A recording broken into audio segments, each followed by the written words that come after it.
Good morning. Today, 14th July 2026, Tuesday. Wisdom of Word of God morning ડિવોશનમાં આપ સર્વનો આવકાર કરવામાં આવે છે અને પ્રેમી સલામ પાઠવવામાં આવે છે.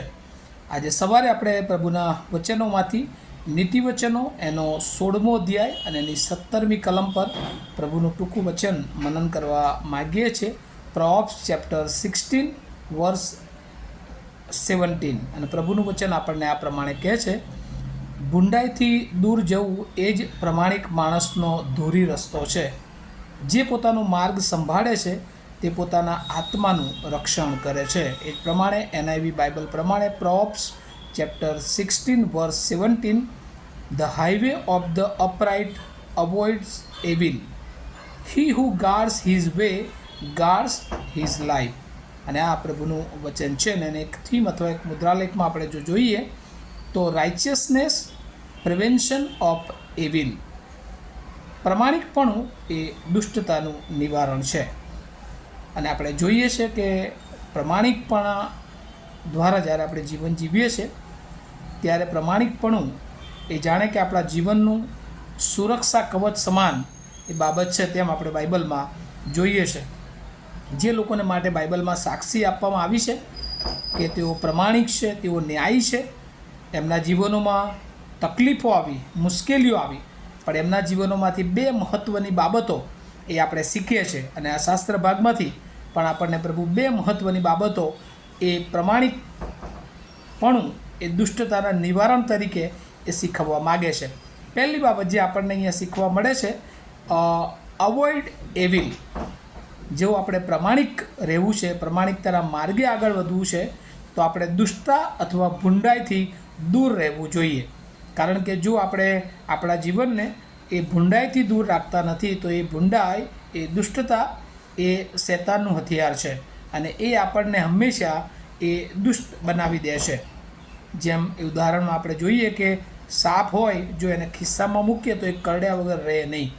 અને શૈતાન એ આવી રીતે જે એને કહેવાય આકર્ષણ, એટ્રેક્શન, એ એક સ્કીમ હોય છે કે જેના દ્વારા એ માણસોને ફસાવી દે છે. અને આપણે જોઈએ છે કે ઘણા બધા જીવનો એ બાઇબલમાં એ આવી રીતે ફસાઈ જતા જોવા મળે છે. સુલેમાન રાજા પણ એનાથી બાકાત નથી કે જેણે આટલા બધા જ્ઞાની વચનો એ આપણને આપે અને પોતાના અનુભવો શેર કરે છે. અને એટલા માટે એ દાખલા તરીકે ઘણા બધા આપણે જોઈએ છે કે દાખલા તરીકે જે કોલસો એ સળગતો હોય ને એના હાથમાં લો તો એ આપણને દજાડ્યા વગર રહે નહીં. અને એવું જ દુષ્ટતાની બાબત છે.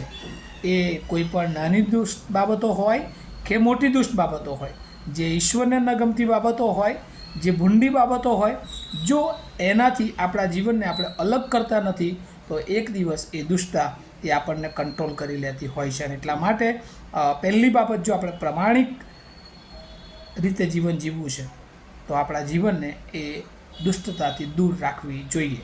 બીજી બાબત આ શાસ્ત્ર ભાગમાંથી આપણને શીખવા મળે છે અને તો એ કે બીજું જે વચનનો બીજો ભાગ, પહેલું ભૂંડાઈથી દૂર જવું એ જ પ્રમાણિક માણસનો ધોરી રસ્તો છે. અને બીજી વાત, જે પોતાનો માર્ગ સંભાળે છે તે પોતાના આત્માનું રક્ષણ કરે છે. He who guards his way guards his life. અહીં તો એવું લખ્યું છે અંગ્રેજીમાં તો કે એ પોતાનું જીવન બચાવે છે. કારણ કે જેનો આત્મા નાશમાંથી બચી જાય છે એ આ જ પૃથ્વી પરનું જીવન નહીં પણ અનંતકાળિક જીવન પણ પોતાનું એ બચાવી શકે છે. અને guard his way guard his life.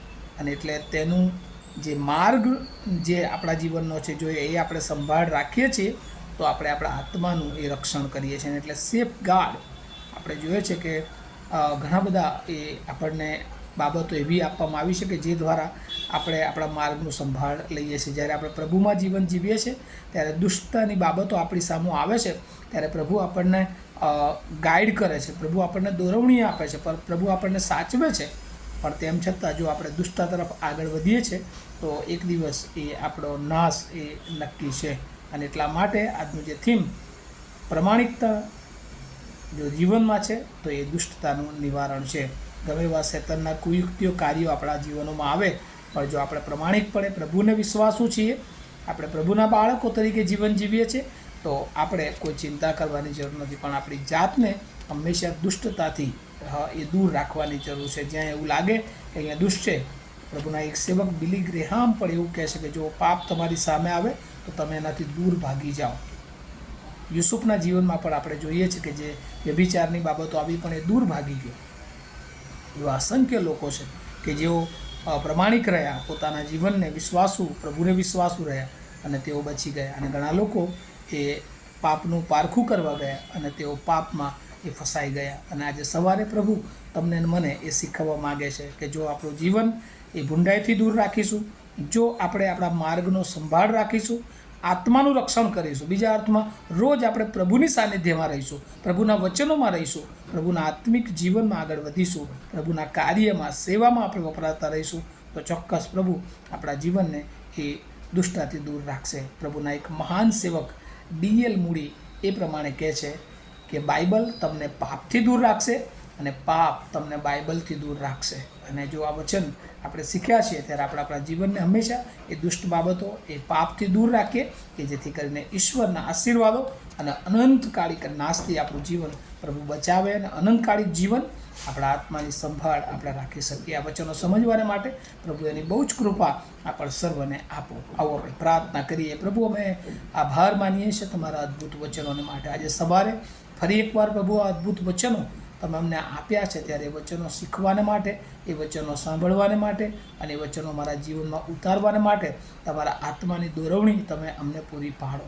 વિશેષ પ્રભુ, ઘણી બધી વાર અમે એવી દુષ્ટતાની બાબતો આવે છે, આકર્ષણ આવે છે, ઘણી બધી વાર પ્રભુ અમે લપસી જઈએ છીએ, પણ તો એ ભૂંડાઈ, એ દુષ્ટતા એ અમારા જીવનને પ્રભુ એ તમારાથી દૂર લઈ જનારી હોય છે. અને એટલા માટે અમે પ્રામાણિક રીતે અમારા આત્માની સંભાળ રાખીએ અને પ્રભુ અનંતકાળિક રક્ષણ અમારા જીવનનું કરીએ, અમારા આત્માનું રક્ષણ કરીએ એવી કૃપા માગતા અમે સગડા અમારા જીવનો તમારા હાથમાં સોંપતા અમારી પ્રાર્થના ઈસુ પ્રભુના નામમાં સાંભળો અને તેનો સ્વીકાર કરો.